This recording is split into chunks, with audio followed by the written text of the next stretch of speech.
আবার আর এত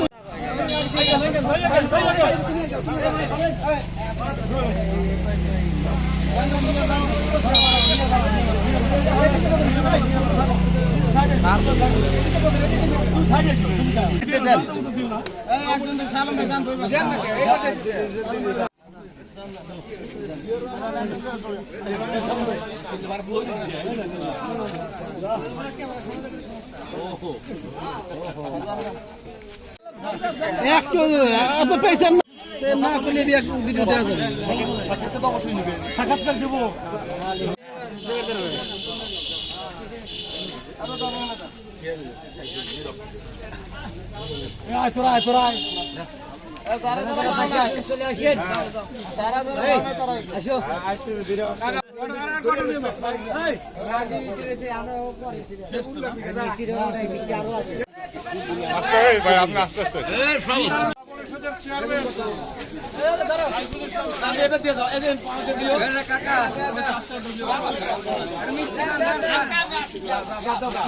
আজকে সকাল 11টার দিকে আমরা জানতে পারলাম যে বাংলাদেশ জাতীয়তাবাদী দল বিএনপি থেকে আমাদের জেলা পরিষদ চেয়ারম্যান অর্থাৎ প্রশাসক নির্বাচিত হয়েছেন। আমাদের অত্যন্ত কাছের আমাদের দুর্দিনের নেতা জনাব সাইফুল ইসলাম শাহিন মামা তিনি নির্বাচিত হয়েছেন। কিছুক্ষণ পর আমরা গেজেট পেলাম।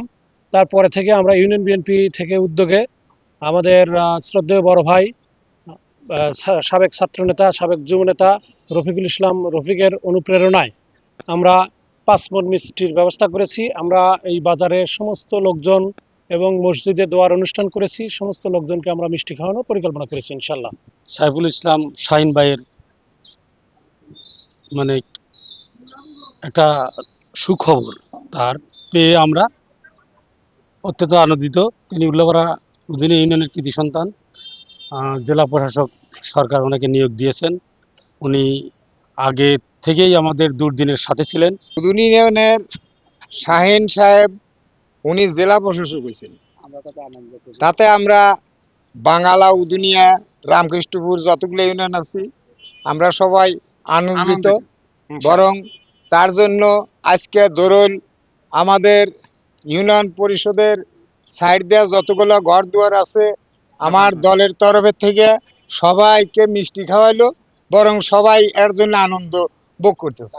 সাইফুল ইসলাম শাহিন ভাই উনি আমাদের অত্যন্ত শ্রদ্ধাভাজন এবং বিএনপির দুর্দিনে যখন আমরা মাঠে ঘাটে ছিলাম আমাকে গ্রেপ্তার করা হয় এবং এই ভোট অফিসে আটকানো হয়।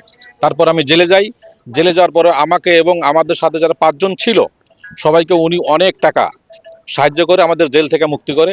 সেই ব্যক্তি এখন জেলা প্রশাসক। আমি আমার ব্যক্তিগত তরফ থেকে তাকে অত্যন্ত ধন্যবাদ, আনন্দিত। আল্লাহ তাকে দীর্ঘায়ু করে। সিরাজগঞ্জ জেলা উল্লাপাড়া থানা উদুনী ইউনিয়নের অন্তর্গত ইঞ্জিনিয়ার শাহিন ভাইকে গণপ্রজাতন্ত্রী বাংলাদেশ সরকার থেকে নিয়োজিত সিরাজগঞ্জ জেলা প্রশাসক হিসাবে আমরা পেয়ে অনেক আনন্দিত এবং গর্বিত যে শাহিন ভাই আমাদের দলের দুর্দিনে অনেক অর্থ দিয়ে, শ্রম দিয়ে, বুদ্ধি দিয়ে আমাদের অনেক সহযোগিতা করেছেন, অনুপ্রেরণা যোগাচ্ছেন। তার জন্য আমরা গণপ্রজাতন্ত্রী বাংলাদেশ সরকার মাননীয় তারেক রহমানকে আমরা ধন্যবাদ জানাই।